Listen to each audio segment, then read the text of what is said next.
Hi folks, there are folks of you out there who will think of my little case collection as, well, not exactly a collection, it's just half a dozen or 7 knives, but it's growing.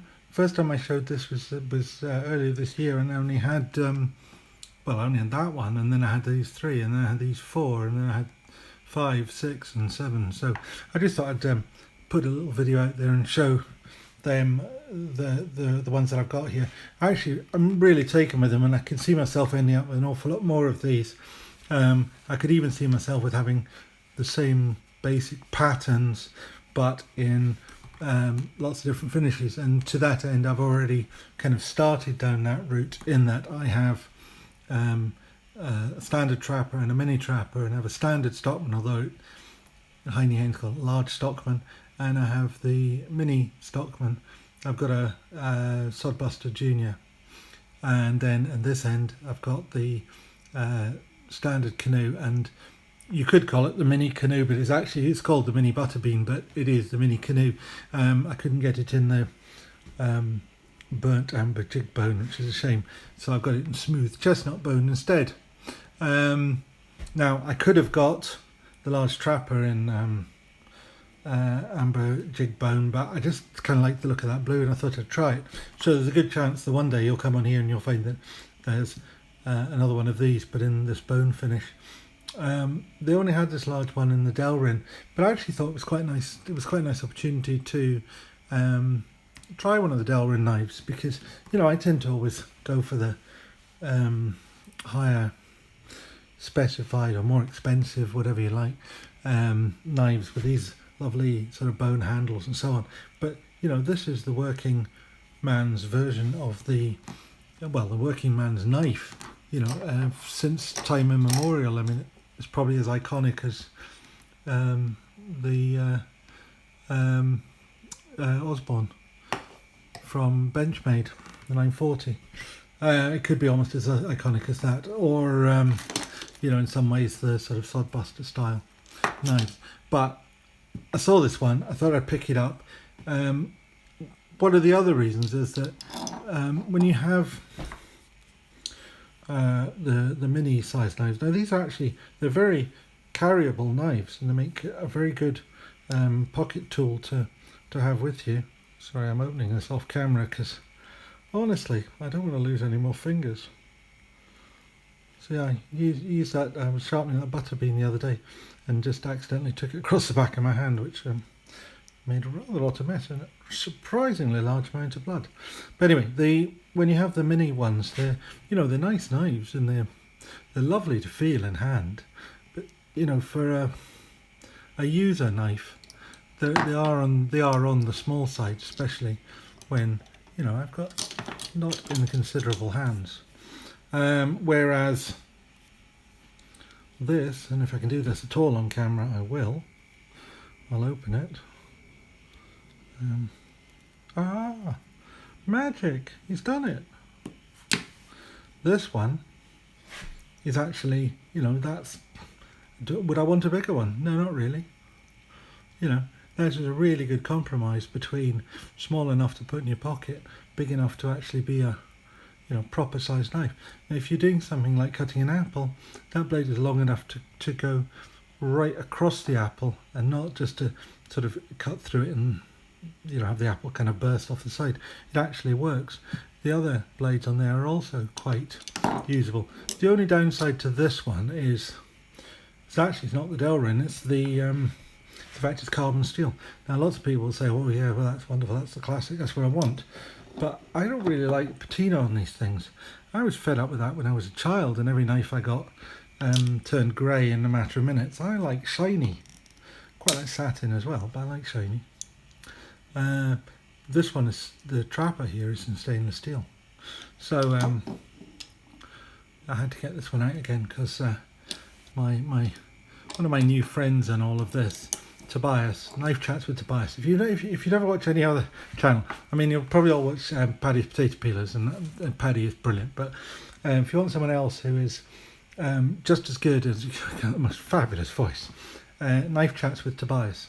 He has this thing. anything but a trapper. So just for him especially, I brought out these 2 trappers. I thought he'd like to see them.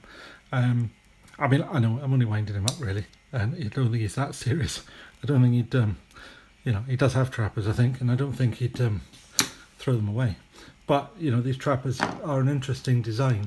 The one thing that always gets me with the trapper, and it's probably what annoys him, is you have a specialist Spade Blade, which I'll open here. Specialist Spade Blade. Now, Spade Blade.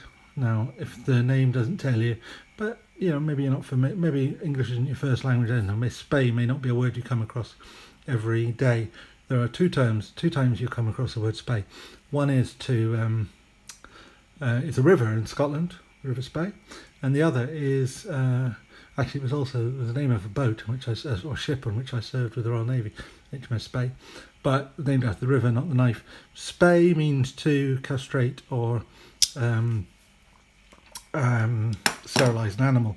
Now both my dogs and my cat are all sterilised, castrated, mainly to improve their behaviour rather than anything else, and to stop them producing lots of puppies. But I didn't do it, and it certainly, even if I did do it, I wouldn't have whipped out my Spade Blade and chopped them off. I'd still have taken them to a vet, somebody who knew what they were talking about. So the Spade Blade seems next to useless. The only thing that, well, 2 things I've come across that made me change my mind on that. One is that this Spade Blade is a good solid 3-inch long, slightly over 3 inches, 3.1 inches, cutting edge of less than 3 inches there. Is a good solid, it doesn't have any distal taper in it. It doesn't get finer towards the point. It's just solid all the way down. But it's quite narrow, it's sharp, and it's really quite a good slicing knife for cutting things up and so on. It doesn't come it doesn't get thinner as you get to the point, making it perhaps fragile or weaker. It's got strength all the way along it. So that's one way of overcoming the I don't really have any need for a Spade Blade. And the other way of overcoming it is this. Well, that's got a nice half stop, by the way. I should have mentioned that. The trappers have a nice half stop, the Stockmans don't. If I can open this without, instead of a Spade Blade on this one, I have what those the other side of the Great Divide would call a cap lifter, but over here we would call a bottle opener, and a little screwdriver on the top, which makes this, and I think I've already done a comparison to suggest that it is similar to my Kershaw Pub, which is one of my favourite little knives. Here's a bottle opener, screwdriver, and a sharp. It does have a sharp blade, and honestly, it is in there. I just couldn't see it through the viewfinder, and a blade. So in many ways, these knives have a lot in common. The real difference between them is that this, though it's useful and nice and it non-threatening, and you can actually take it to the pub without worry that you're going to find yourself spreading your arms against the wall and being disarmed by a roughy-tufty policeman. This one just has that lovely feel about it though, and the Kershaw Pub just doesn't. It's it's nice. So this one's even got half stop on the bottle opener, but these ones just feel so lovely in your hand. This one is equally lovely. It's just bigger. The only thing I've got against this one is that I really am trying to cut my fingers off today. Is that there's no half stop on the Spade Blade. There's the Spade Blade rubs, and I probably should have just sent it back. And, maybe I still will, but I like it. Does this one have a half stop? Let's see. Nope, no half stop on that one. Half stop on the mini, no half stop on the large one. Can't remember whether this one had a half stop or not. Too many of them now. Nope, no half stop on that. No half stop on that one at all. But that's a good knife. It's a good knife to use. And you've always got those other blades, so you've got the right blade for the job no matter what you're doing. The springs on them are pretty good. And the torque is a little bit flat. It doesn't strike home.